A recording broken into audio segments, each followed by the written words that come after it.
Hola, nuevamente con ustedes para poder tener un estudio más de la palabra del Señor. A mí me gusta estudiar la Biblia y estos días han sido sumamente interesantes porque hemos podido regresar a la palabra de Dios y profundizar para tratar de llevarle a usted una palabra que pueda edificarle, que pueda sostenerle. En estos tiempos tan singulares no son tiempos necesariamente tan malos, hay tiempos de tiempos y la palabra de Dios dice que todo tiene su tiempo. Este va a ser un tiempo para recogernos, un tiempo para amalgamarnos y también para crecer en la palabra del Señor. Tengo un estudio preparado para compartir con usted y le he puesto por título Un evento sin precedentes. Quiero que piense en eso. Un evento sin precedentes. Anterior al evento que vamos a leer y vamos a compartir, no hubo ningún evento similar. Para el pueblo de Dios no hubo ningún evento como el evento que vamos a describir hoy por su palabra. Este estudio lo vamos a fundamentar en el libro de Joel.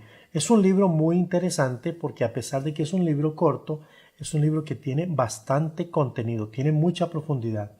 Quisiera introducir diciéndoles que muchos de nosotros hemos tenido, en muchos casos, la posibilidad de vivir episodios, los cuales nosotros consideramos que son únicos. De pronto usted dice, bueno, yo en mi vida recuerdo que una vez viví este evento y este evento fue único, único desde nuestra propia perspectiva.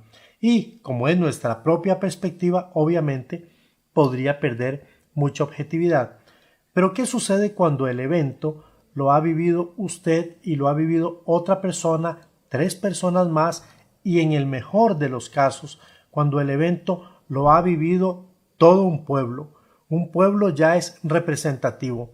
Cuando decimos que un evento ha sido vivido por un pueblo, ya no solo por un individuo, entonces el criterio ya no es subjetivo. El criterio que se pueda emitir sobre aquel evento va a ser un criterio muy objetivo. Y la pregunta que salta en ese momento entonces podría ser: ¿cuál fue el propósito de todo en este episodio que vivimos? ¿Qué fue lo que Dios quiso decir? ¿Cuál fue la enseñanza para todos y para cada uno? Pero hablando de un episodio en común. No sé si me estoy explicando. Episodios todos los podemos tener, pero su episodio podría ser solamente su episodio. Pero el episodio que nos involucra a todos, que vivimos todos como una comunidad, como una nación, como un pueblo, entonces cambia las cosas, porque me parece que tiene una lección mucho más trascendente. Y de eso es de lo que vamos a conversar hoy. Quisiera iniciar antes de continuar, o más bien antes de continuar, quisiera volverme a Dios y poder orar por usted. Hoy es un día donde usted necesita oración, necesita de la intercesión. En este momento que usted tiene la oportunidad de volver a conectarse y estar allí con los suyos, ¿por qué no me permite? Y tenemos un tiempo de oración. Yo quiero bendecirle, necesito que usted prepare su corazón. Vamos a comenzar una serie de estudios y hoy el Señor tiene que enseñarle por lo menos una verdad. Y mientras lo hace, quizá le confronte, pero Él le va a confrontar con amor. Él le va a abrazar en este momento y estoy seguro que esta palabra va a tener un importante efecto para usted. Permítame orar. Bendito Dios y Padre Celestial, sabes que me presento delante de ti con temor y con temblor, porque sé que tú me remites a una palabra que fue vivida, una palabra que fue escrita, una palabra que fue dicha en un tiempo importante mientras un hombre ministraba a tu pueblo. Yo quiero darte gracias, primero por el profeta Joel, que vivió hace muchos, muchos años, pero su mensaje es un mensaje relevante, es un mensaje vigente, aunque tenía un espacio, un tiempo, y que tenía una cantidad de receptáculos para escuchar el mensaje poderoso, también sigue teniendo aplicación en nuestros días. Tú has llenado mi corazón con la posibilidad de estudiar tu palabra y también con el gozo de poderla compartir a mis hermanos. Sé que hay hombres y mujeres que se han dado el espacio, la oportunidad de conectarse porque conceptúan, creen, esperan de que hay una palabra poderosa que les pueda impactar. Esta palabra es tu palabra y yo quiero bendecirte por esta palabra. Quiero honrarte, quiero pedirte que tu gracia descienda sobre cada uno de mis hermanos y en este momento haya una bendición particular por parte tuya a cada una de las personas que nos están escuchando. Toda la honra, toda la gloria te la doy a ti. Oro en el poder del Espíritu Santo y en el nombre de Cristo Jesús. Amén y amén. Gracias por continuar todavía allí. Esta oración sé que va a cambiar los siguientes minutos. Joel es el libro en el cual nos estamos fundamentando. Yo sé que el Espíritu Santo ya ha traído para usted un momento diferente. Él va a estarle ministrando en los siguientes minutos. Mi compromiso o nuestro compromiso es compartir la palabra desde su contexto y dejar que sea ella misma, la palabra de Dios, la que nos permita llegar a la aplicación del mensaje en nuestro momento bíblico, en nuestro momento actual, en nuestro momento personal. Quisiera dar un poquito de información con respecto a Joel, a su nombre, a su contexto, a su época, al libro de Joel. El nombre de Joel significa Jehová es Dios.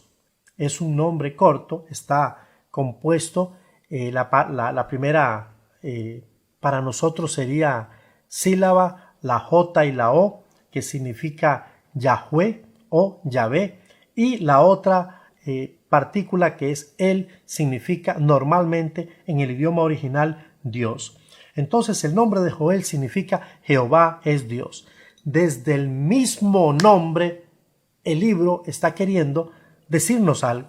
Está queriendo decirnos que no hay otro como nuestro Dios y que Jehová, Yahvé o Yahweh es Dios, pero no es otro Dios, es el único Dios verdadero. Comenzamos por el nombre y el nombre significa Jehová es Dios. El profeta Joel, o más bien la profecía del profeta Joel, es pequeña en cuanto a contenido. Si usted la lee son solamente 3 capítulos. 3 capítulos entre profecía, entre poesía y también entre narración. Y está contando eventos que ya han sucedido. Sin embargo, su contenido es sumamente potente.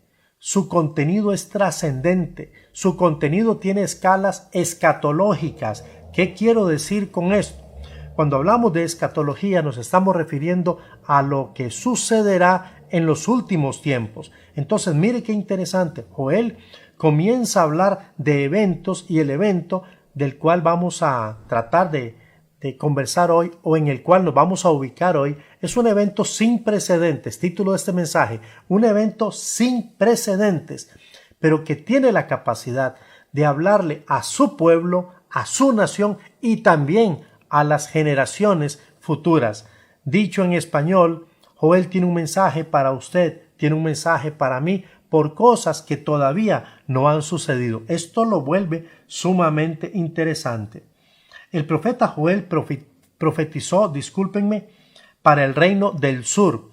El reino se había dividido en el reino del norte y el reino del sur. Bueno, a Joel le correspondió ser profeta para el reino del sur, donde se encontraba Jerusalén y, por supuesto, también Judá. Fue el primero, mire, esto es muy interesante porque es precisamente lo que acabo de decir hace un momentito, que tiene una proyección muy futurista. Joel es el primero de los profetas, si no el primero, que habla acerca del día del Señor, un día grande y temible. Desde la cima de la montaña de la profecía, este hombre tuvo la capacidad de mirar mucho más allá, siglos más adelante, y ver lo que sucedería en el día del Señor. Yo quiero detenerme aquí, más bien, permítame dar algunos datos más y luego quiero detenerme y hacer una lectura de este pasaje, pero he querido tener el espacio de poderlo hacer en una versión que me parece, desde mi propia perspectiva, que es más amigable, porque recuerden que estamos hablando de profecías y estamos hablando de temas que no son necesariamente temas con los cuales nosotros estamos familiarizados. Pero vamos a llegar allí. Déjenme dar algunos datos más. Nosotros no sabemos con exactitud cuándo ministró el profeta Joel. O sea, si hablamos de fechas, no podemos decir con exactitud si fue en el 930 y algo, 586 o todavía más cerca del exilio babilónico, para los que están un poquito ubicados en la historia.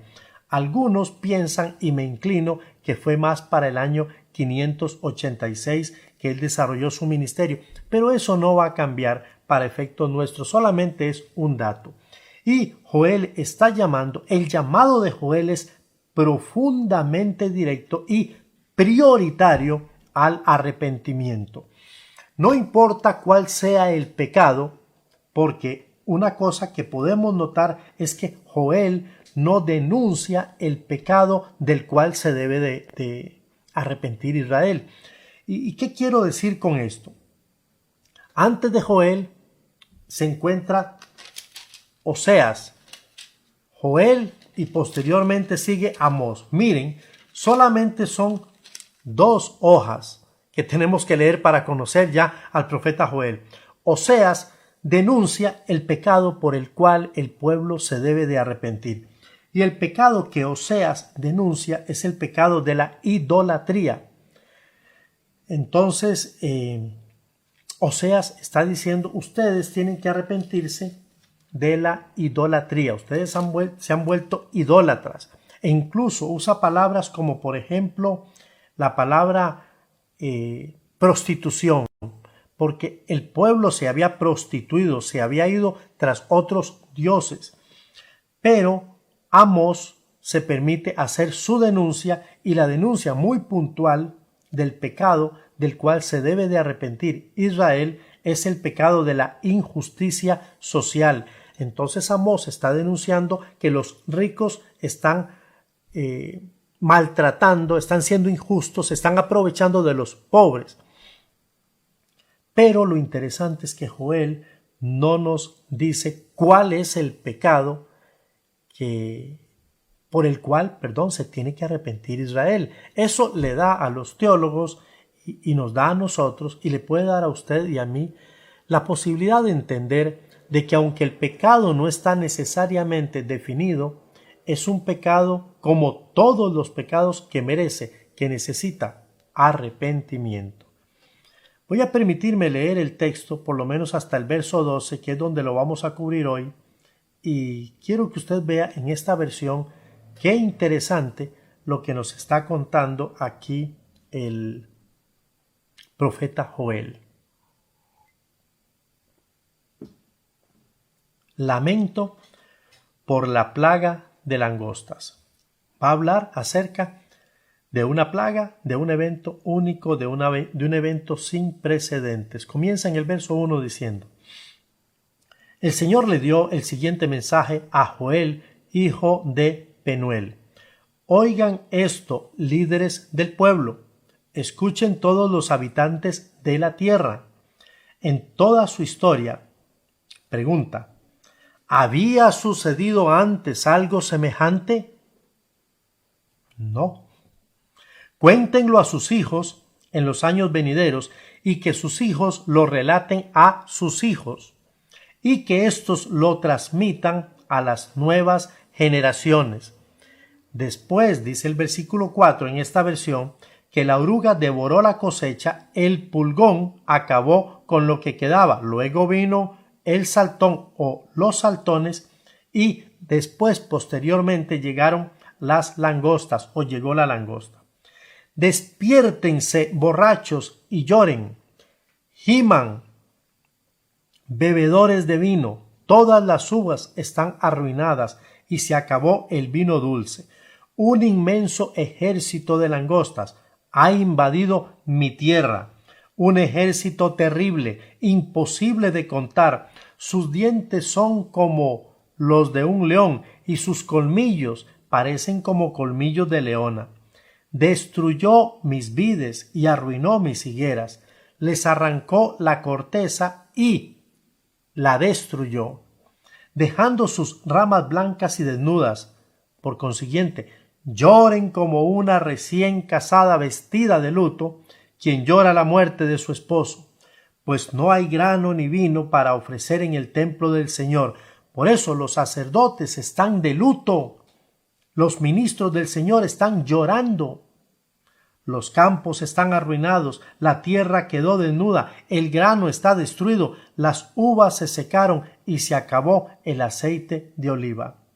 Lamentense ustedes, agricultores, giman ustedes que cultivan vides, lloren porque el trigo y la cebada se ha acabado, todos los cultivos del campo están arruinados, se secaron las vides y se marchitaron las higueras, los granados, las palmeras y los manzanos, todos los árboles frutales se secaron y la alegría de la gente se acabó, se marchitó juntamente con ellos. Allí terminamos los primeros 12 versos de este primer capítulo y entonces quiero permitirme hablar acerca de este evento y sobre esa idea central vamos a tratar de concentrarnos en los siguientes minutos. Recuerde, el título de este primer estudio es Un evento sin precedentes. Vamos a hablar de las características de este evento. En primer lugar, este evento, número 1, fue dictado por Dios a Joel para que trascendiese hasta las generaciones. La palabra que Joel había recibido era una palabra que venía directamente de Jehová. Dice, y vino palabra de Jehová a Joel. Esta palabra no es un cuento, no es una fantasía, no es un chisme. Esta palabra tampoco es ciencia ficción. Esta es una palabra que ha salido de la boca de Dios para el profeta, y el profeta debía compartirla. Y este evento fue directamente dictado por Dios para que Joel pudiese trascender esta palabra hasta nuestros días. Una palabra que está caracterizada por singularidades. Y esta palabra debe ser escuchada. Usted tiene la posibilidad de desconectarse y de decir, no entiendo, es una profecía del Antiguo Testamento, no tiene que ver nada conmigo, pero déjeme decirle que no es cierto.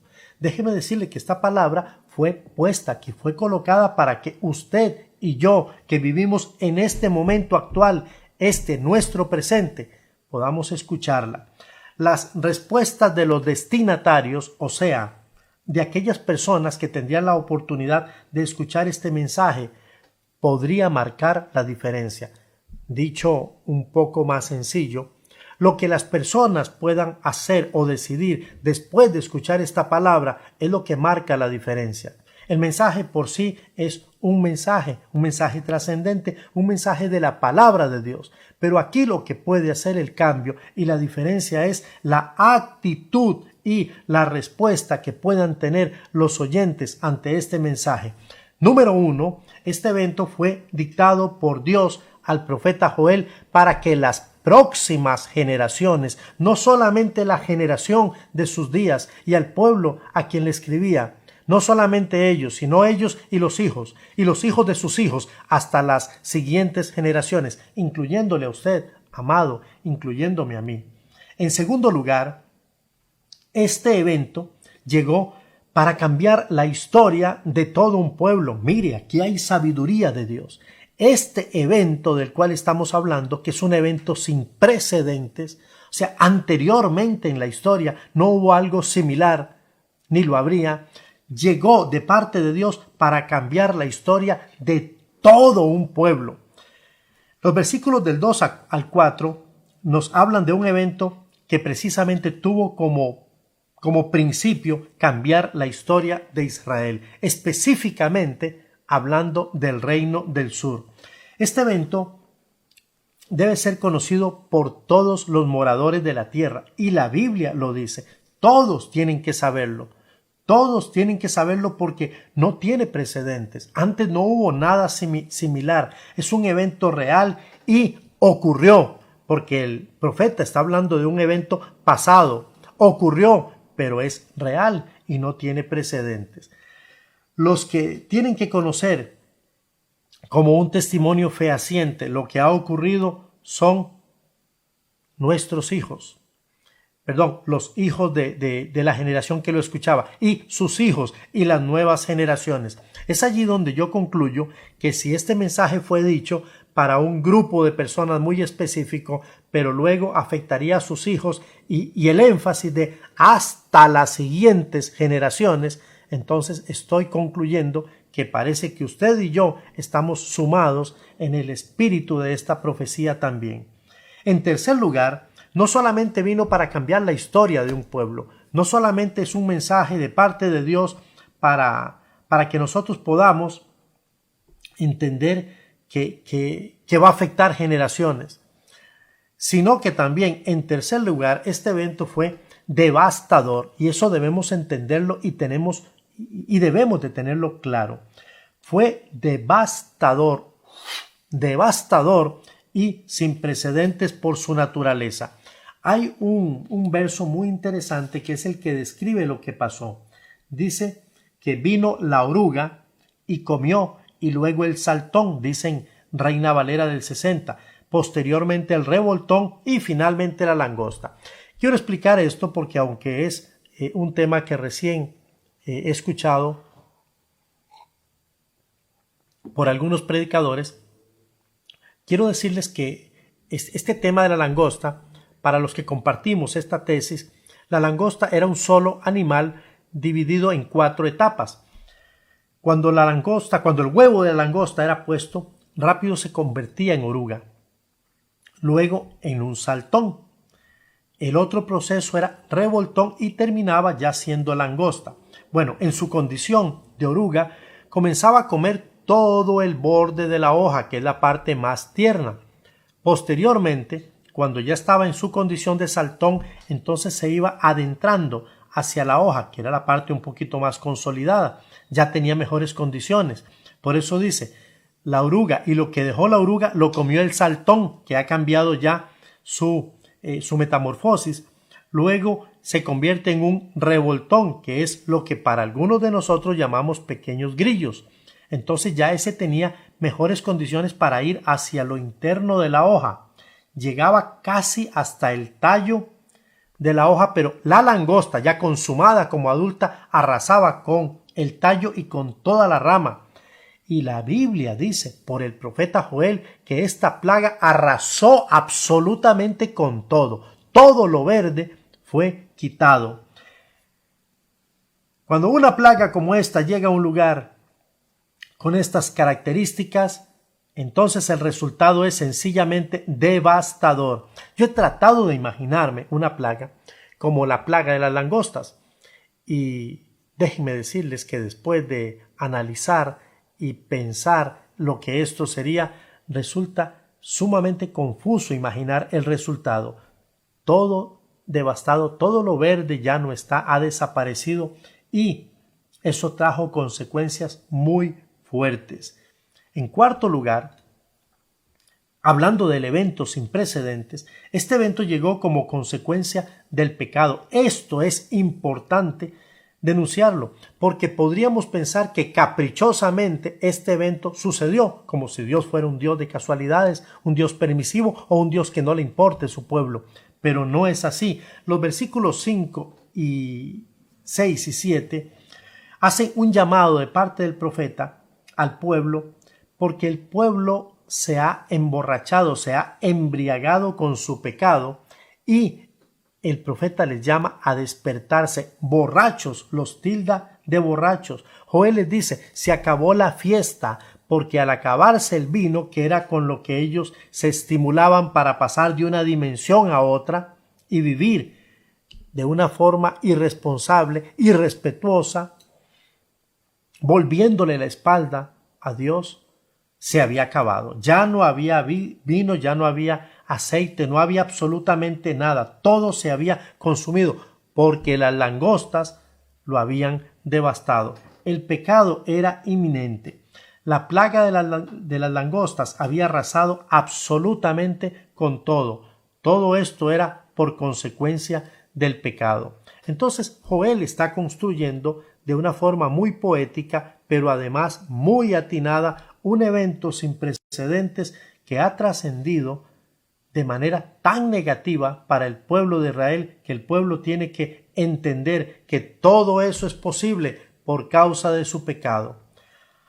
Amado y amada, muchas veces nosotros pensamos que algunas cosas ocurren por casualidad y nosotros quisiéramos quitar el cuerpo, sacar el cuerpo a la responsabilidad que tenemos. Pero la historia nos confronta y nos dice que nada ha ocurrido por casualidad y que Dios tiene sentido y propósito en lo que permite y en lo que hace. Según la descripción que el profeta nos hace, el pueblo, comparativamente hablando, que llegó para destruirles fue un pueblo mucho más fuerte, y no está hablando de un pueblo de humanos, está hablando de langostas. Ese pueblo vino para quitar de Israel dos cosas básicamente: la seguridad y la prosperidad. Es muy interesante cómo en el versículo 7 hace referencia a dos palabras. Dice que la higuera fue devastada y también las vides, o sea, la vid, las uvas. La higuera significa o representa tipológicamente en el Antiguo Testamento seguridad y calma. Puede también significar paz. La higuera tiene esa posibilidad de representar esos tres conceptos.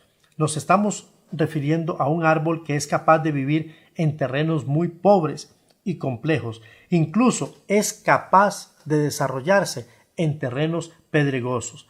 Esa es la capacidad que tiene la higuera, y aquí en este caso viene a representar la seguridad para el pueblo, la calma y la paz.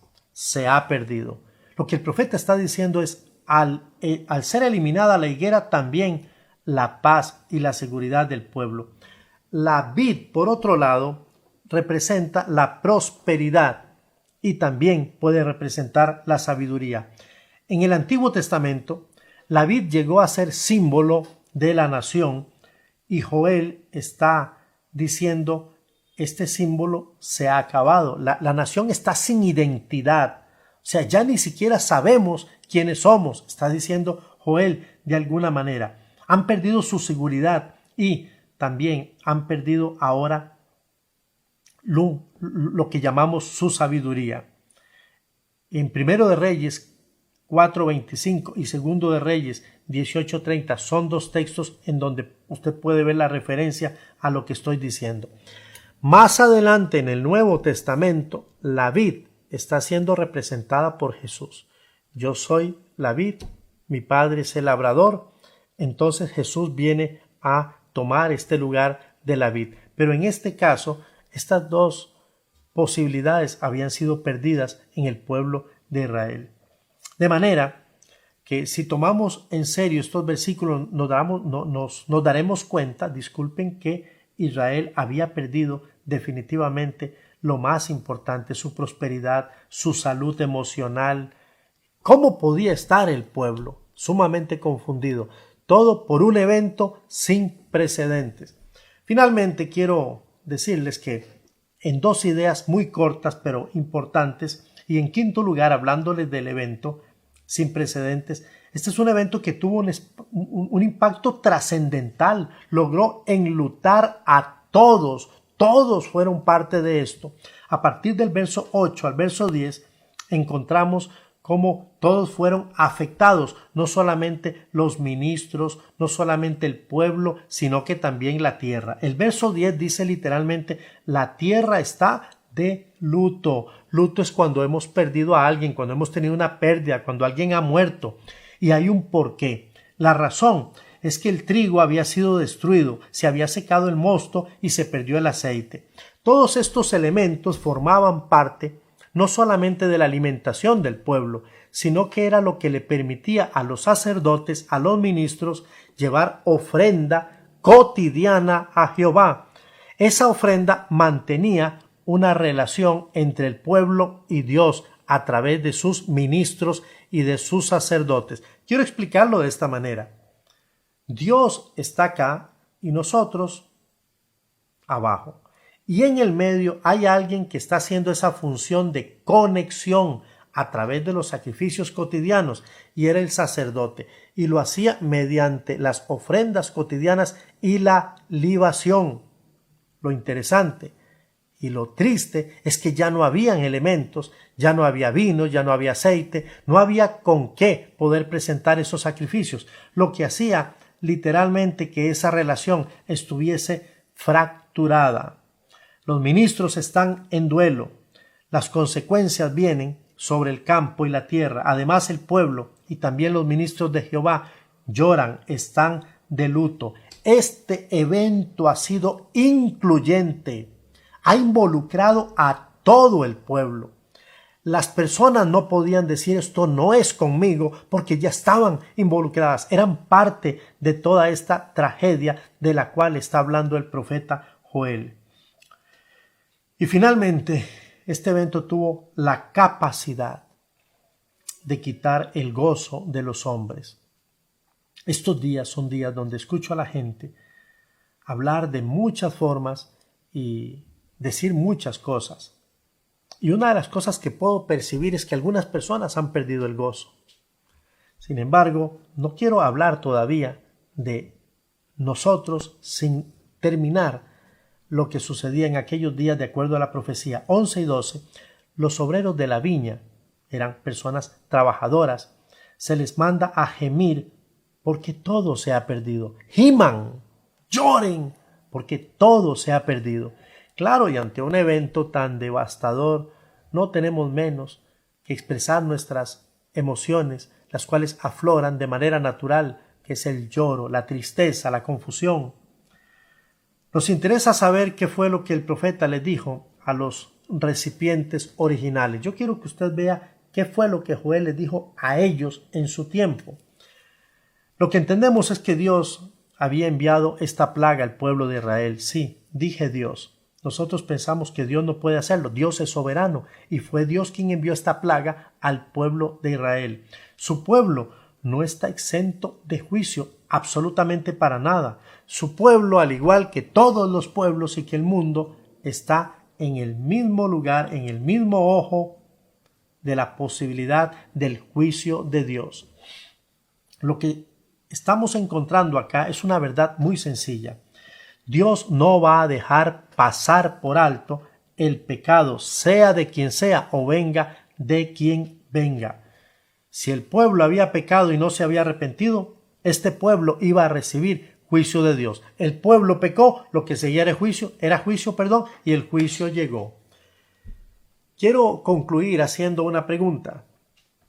¿Cómo podemos aplicar este pasaje hasta aquí, hasta el verso 12, a nuestras vidas? Bueno, primero, entender que la iglesia de hoy, al igual que el pueblo, no está exenta del castigo de Dios. Y cuando me refiero a la iglesia, estoy hablando de las familias, estoy hablando de usted, estoy hablando de las personas que le rodean y las personas que usted ama. Usted y yo no estamos exentos del juicio de Dios. El hecho de que vivamos bajo la gracia, que es un argumento que nos ha acobijado y que es verdad, no nos exime del juicio de Dios. Como iglesia nosotros debemos de vivir bajo un estándar mucho más alto, precisamente porque la gracia de Dios ha venido sobre nosotros. No podemos darnos el lujo de decir salvos, siempre salvos. No, hemos sido salvos, pero para vivir un estándar mucho más alto de fidelidad, de relación, de conducta, de vivencia, de experiencia cristiana. Es interesante notar que el evento sugerido por el profeta afectó a todos, afectó a los borrachos, afectó al pueblo representado por la novia que se viste de cilicio, aquella joven viuda. Está hablando de los sacerdotes en tercer lugar y está hablando de la tierra misma. Todos fueron víctimas del impacto de este evento. Si todos estamos implicados, todos debemos atender al llamado del profeta.